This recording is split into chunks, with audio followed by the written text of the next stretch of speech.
Au départ, tu regardes autour de toi. Tu observes les niveaux, les performances, les résultats des autres. Naturellement, tu te compares, tu t'ajustes, cherchant à atteindre ce standard extérieur. C'est une première étape, presque inévitable. Mais il existe une évolution plus profonde, un déclic. C'est le moment où tu comprends que courir après les standards des autres te maintient perpétuellement en retard, toujours un pas derrière. Alors, tu changes de stratégie.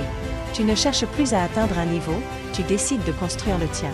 Tu définis tes propres exigences, tu fixes ton propre rythme, tu imposes ta propre cohérence. Et cette cohérence, répétée jour après jour, semaine après semaine, mois après mois, devient ta signature. Lentement mais sûrement, les autres commencent à se calibrer par rapport à toi. Ce n'est pas que tu sois devenu parfait, c'est que tu es devenu constant. Et la constance, dans un monde instable et changeant, devient une véritable référence.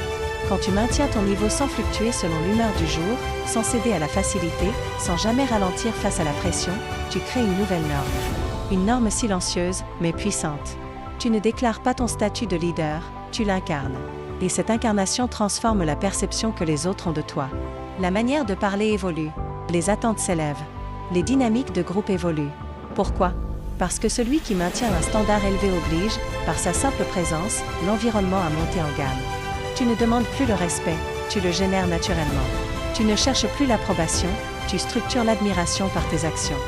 Le jour où tu comprends que ton niveau ne doit plus dépendre d'un contexte extérieur, mais d'une discipline interne, tu franchis un cap décisif.